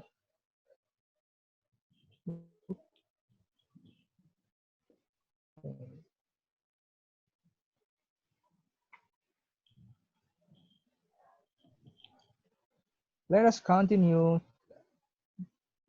to the next part. Okay. Jadi kita sudah dapat gambaran ya bahwa sebagian besar teman-teman punya minat yang besar untuk belajar bahasa Mandarin di masa depan. Okay. Yang punya minat belajar bahasa yang lain pun juga tidak salah karena itu sebenarnya bisa dijadikan modal yang sangat baik untuk berbisnis. So the conclusion from our session is this. Pertama, bahasa asing itu sangat bermanfaat bagi individu yang berada di dunia bisnis maupun bagi business institution sendiri. Apakah itu perusahaan, apakah itu business entity lainnya, badan hukum perusahaan lainnya. Beragam manfaatnya meliputi beragam hal seperti networking, trust building, untuk operasi sehari-hari juga sangat berguna. Advertising and branding sangat penting sekali. Kita sudah lihat case-case-nya, contohnya di mana perusahaan bisa berhasil dan perusahaan bisa gagal. Dan terakhir, 3 bahasa asing yang paling penting untuk konteks Indonesia mungkin bisa dibilang bahasa Inggris, Mandarin, dan bahasa Jepang yang untuk saat ini. Kita tidak tahu ya apakah tren ini akan tetap begini atau berubah karena dunia ini sangat dinamis, bisa jadi dalam beberapa atau 5 atau 10 tahun ke depan situasi berubah. Bisa saja nanti bahasa Portugis, ya kita tidak tahu. But at least dalam 5 atau 10 tahun ke depan, saya yakin Mandarin tidak akan tergeser posisinya karena hubungan perdagangan kita yang sangat erat dengan Republik Rakyat Cina. That's it for this session, everyone. Itulah akhir sesi ini, teman-teman. Thank you so much. If you have any questions, please do not hesitate. Jangan ragu-ragu bertanya. Kalau punya pertanyaan, silahkan diajukan. We can discuss whatever issues you have, so long as it's related to this topic. Anyone?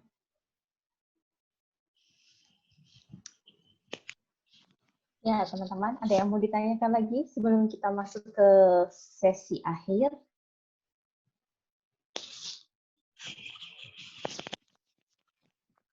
Adakah? Atau sudah dapat wawasan nih? Wawasan baru tentang pentingnya bahasa asing? Masih aman. Aman, oke, masih aman. Oke. Terima kasih Padang untuk sharing session di sore hari ini, Bapak. Sama-sama. Terima kasih juga teman-teman yang sudah hadir. Terima kasih Mbak Nadira. Mungkin saya langsung stop screen share dan langsung di take over ke Mbak Nadira mungkin ya. Oke, thank you Pak Da. Yes, teman-teman, pasti ya. Mudah-mudahan sharing session pada sore hari ini membawa wawasan, ilmu yang positif untuk kita semua ya. Setuju ya? Dan mulai sekarang jadi makin bersemangat untuk belajar bahasa asing. Oke, nah sebelum kita beranjak ke sesi berikutnya, boleh dong Kak Nadira di sini minta bantuan teman-teman untuk isi link kuesioner.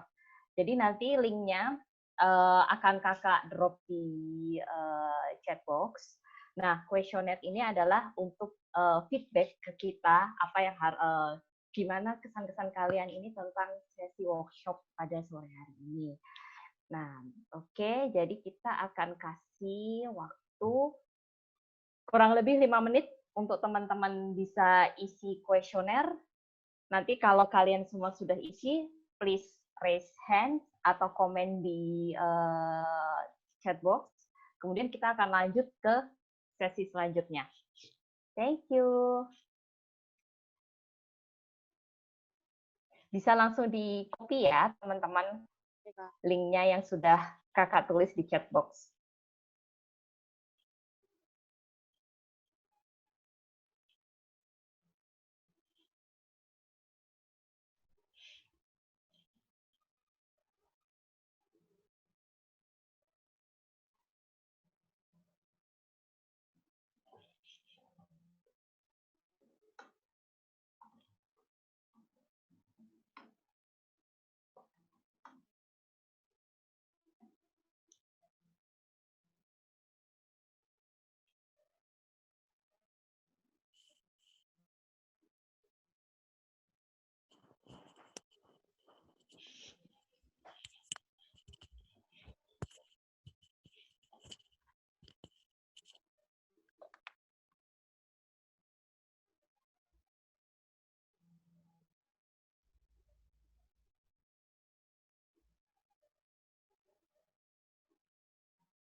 Yes? Guilda ya tadi? Oh, oke, bukan.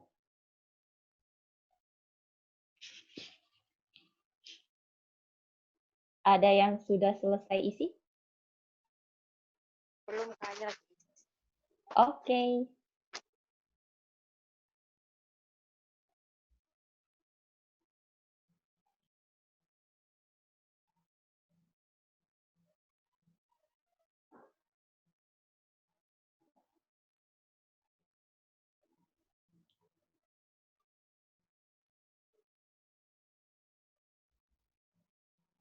Saya sudah. Oke, Chris sudah selesai. Thank you. Ada lagi yang menyusul?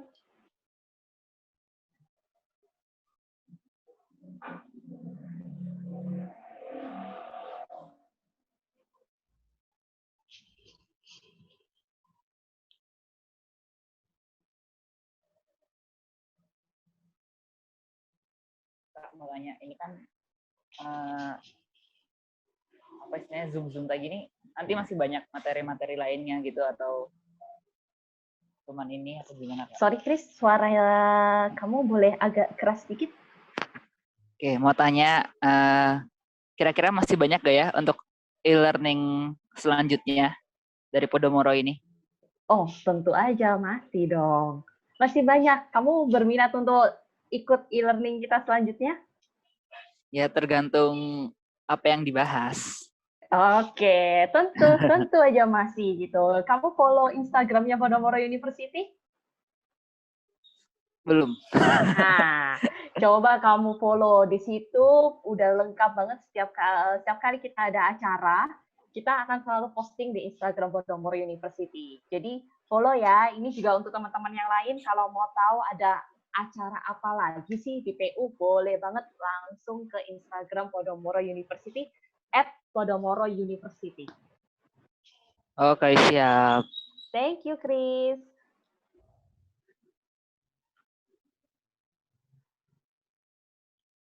Selain Chris, siapa yang sudah selesai?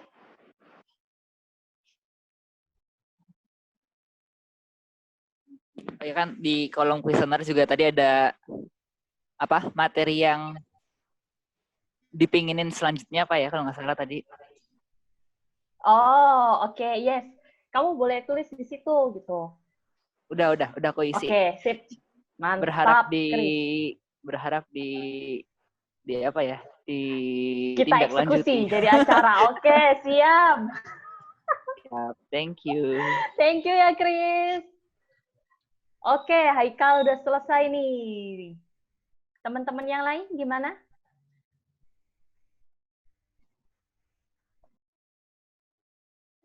Setelah ini, kita akan berkenalan sebentar dengan dosen-dosen kece di Entrepreneurship Podomoro University. Yeay. Jadi, ayo kita selesaikan dulu.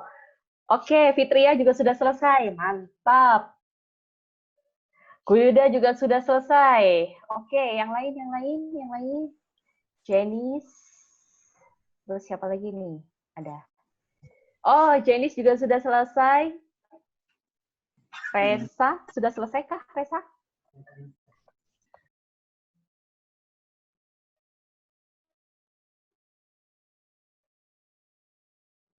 Patrick sudah selesai.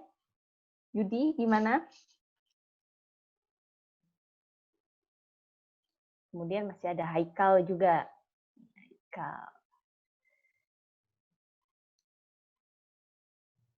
Oke, Resa sudah selesai. Oke, sudah. Oke, masih ada yang belum selesai?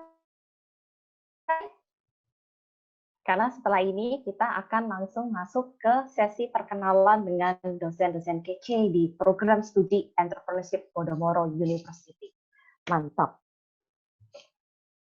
Oke ya, untuk teman-teman yang mungkin masih butuh waktu sedikit lagi untuk menyelesaikan, nggak apa-apa, take your time. Kita akan menunggu kalian gitu. Nah, sambil kalian mengisi, langsung aja ya, seperti yang sudah tadi kakak mention, kali ini akan ada dosen dari Prodi Entrepreneurship yang akan menyapa kalian dan memperkenalkan kalian ya secara virtual ini ya dengan dosen-dosen kece di Entrepreneurship Podomoro University, plus akan memberikan beberapa info seputar kegiatan-kegiatan apa aja sih itu yang akan diselenggarakan oleh program studi entrepreneurship.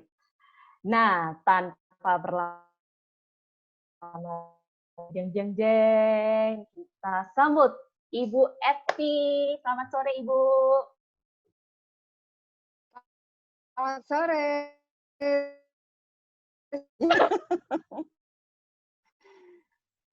Halo semuanya.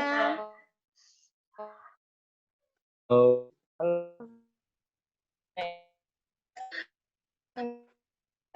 Boleh. Hai Beatrice, apa kabar? Haikal juga saya kayaknya pernah ketemu ya. Oke, semoga kalian semua sehat-sehat selalu. Oke, saya pengen kenalin beberapa orang di sini, beberapa dosen yang sebetulnya tadi ada gitu ya, tapi saya cari-cari loh kok udah nggak ada, terus saya tanya barusan, wah udah pada live ya gitu. Oke, anyhow saya menyiapkan satu slide yang jadi teman-teman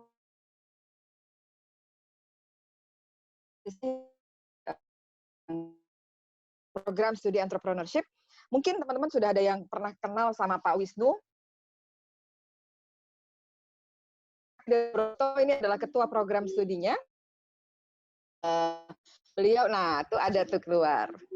Silakan Pak Wisnu. Oke, terima kasih Mbak Ivy. Apa namanya? Suruh perkenalan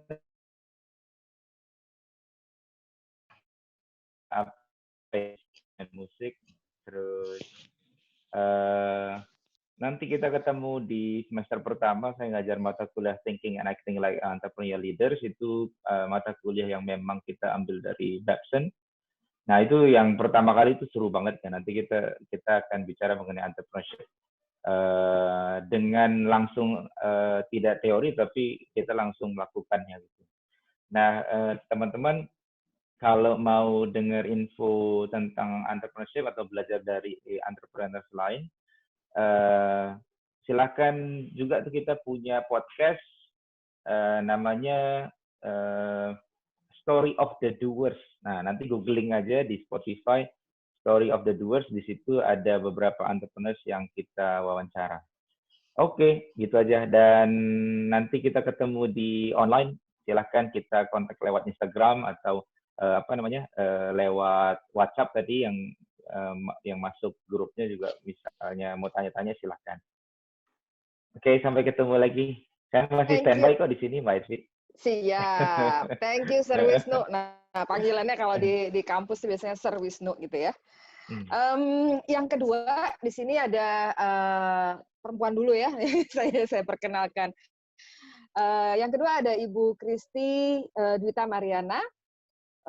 Bu Kristi ini adalah salah satu dosen dari entrepreneurship program yang mata kuliahnya ada berhubungan dengan finance.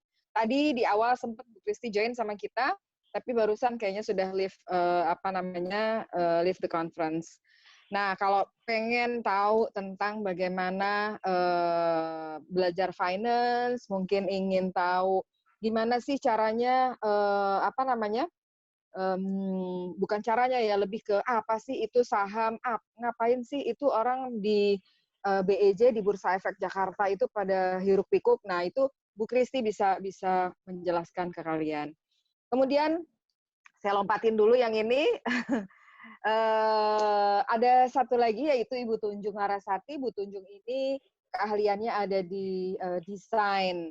Beliau punya bukan toko ya, bisnis gitu ya, bisnis clothing line, jadi punya bisnis baju yang saat ini juga masih running. Nah, Bu Tunjung ini juga mengajar antara lain TAEL, Thinking and Acting Like Entrepreneurial Leader bersama Sir Wisnu. Miss Tunjung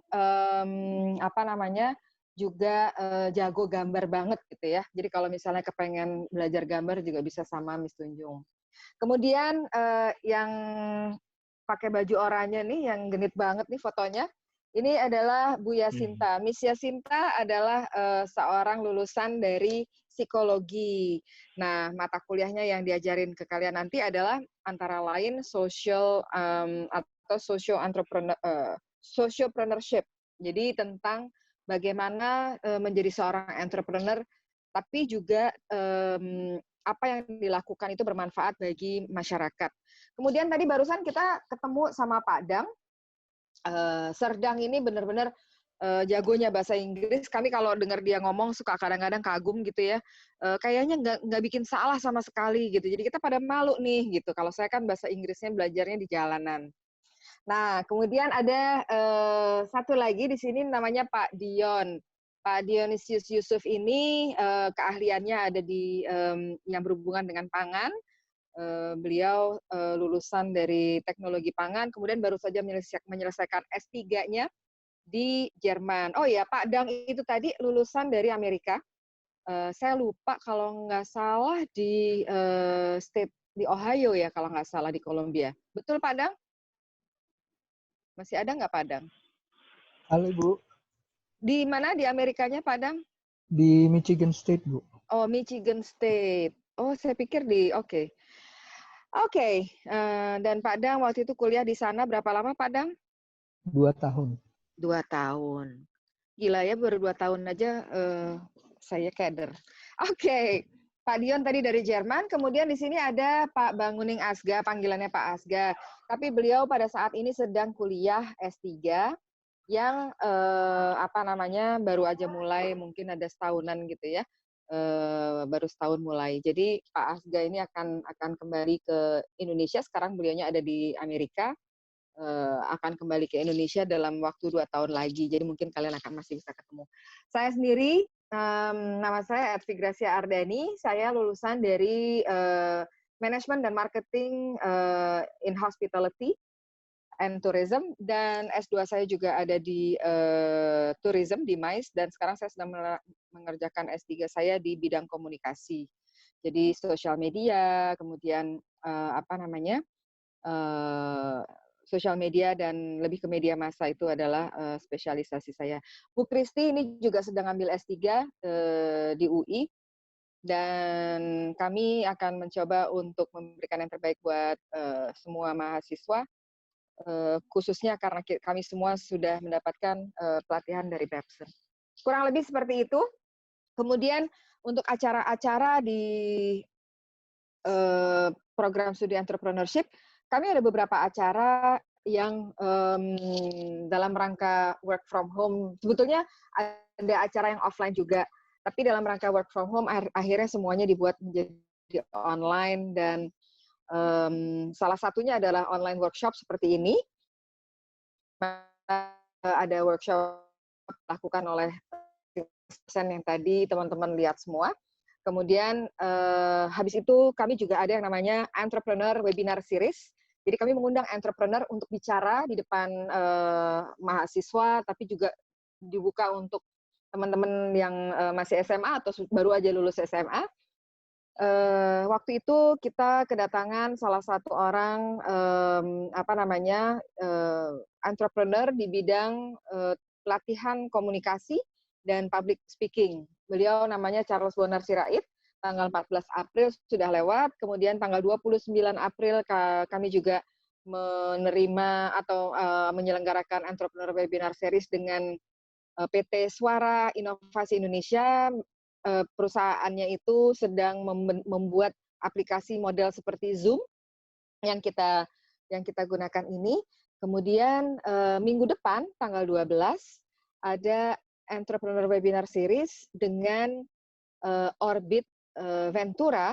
Nah, nanti di sana kita akan membicarakan tentang bagaimana sih investasi, kita bisa mendapatkan investor untuk bisnis kita, gitu, kurang lebihnya seperti itu. Kemudian nanti tanggal 28 Mei, kalau nggak salah, 28 atau 29, kami masih menunggu konfirmasi, itu kita bekerjasama dengan Ayo Indonesia. Nanti di bulan Juni ada lagi, cuman tanggalnya masih belum pasti, nanti kita akan informasikan lebih lanjut. Kemudian beberapa webinar-webinar lain diselenggarakan biasanya bekerja sama dengan asosiasi-asosiasi. Contoh salah satunya ada Asosiasi Manajemen Indonesia Chapter DKI Jakarta, dan acaranya sudah kemarin tanggal 28 April. Tapi yang yang akan datang sedang dalam proses, kemungkinan nanti di bulan Juni. Nah, kami juga bekerja sama dengan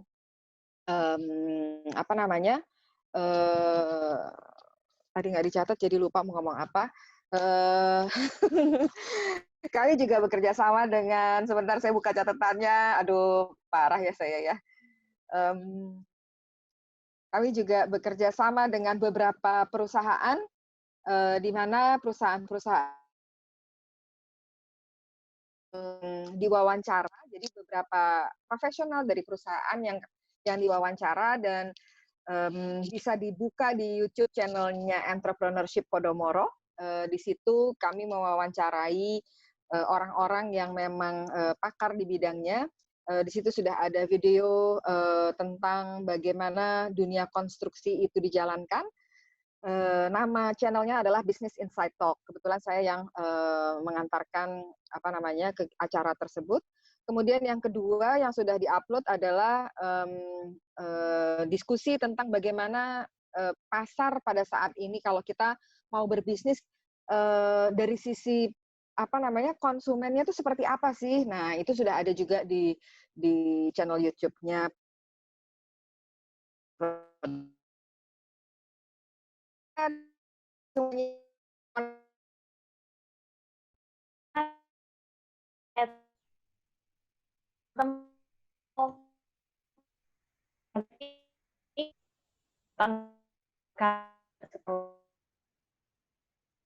Mau ada Kak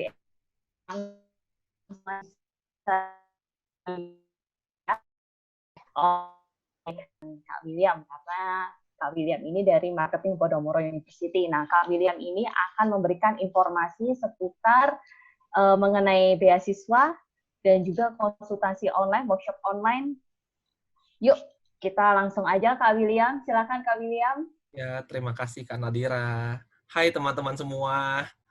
Masih semangat? Hai. Semangat. Masih ya. Kakak minta waktunya sedikit. Nah, jadi tadi kan Pak Dang, Serdang udah jelasin. Tadi Miss Edvi juga sudah jelasin seperti apa. Mungkin teman-teman masih bingung, pengen tanya apa. atau teman-teman lagi pikir-pikir, nggak apa-apa teman-teman, nanti kakak akan share link konsultasi online ya teman-teman. Jadi kalau teman-teman ingin pengen nanya lebih detail, pengen atur jadwal seperti apa, nanti teman-teman bisa isi di situ. Kami akan bantu untuk fasilitasin. Teman-teman bisa ngobrol-ngobrol atau discuss dengan dosen-dosen di Prodi Entrepreneurship ini. Oke teman-teman ya. Berikutnya kita juga masih ada program beasiswa untuk teman-teman yang tadi belajar dari Serdang. Serdang jelasin ada 3 bahasa yang paling penting saat ini. Itu ada bahasa Inggris, ada bahasa Mandarin, ada bahasa Jepang. Teman-teman nanti misalnya pengen, aduh Kak, aku pengen dong nanya tentang informasi beasiswa seperti apa, kakak bisa jelasin langsung. Kita punya 2 jalur, yaitu ada jalur akademik dan jalur non-akademik. Nanti untuk lebih jelasnya, kita akan share teman-teman langsung nanti teman-teman kakak akan hubungin teman-teman satu persatu juga, tapi syaratnya adalah teman-teman mudah teman-teman, yaitu lewat jalur rapot, jalur tes, ataupun jalur ranking. Hanya sebatas ini persyaratannya, karena kita juga mau membuat teman-teman yang penting bisa coba dulu, teman-teman bisa join dulu di Podomoro University. Oke teman-teman, itu dari kakak. Nanti link konsultasi online akan kakak kirimkan di grup ya teman-teman semuanya.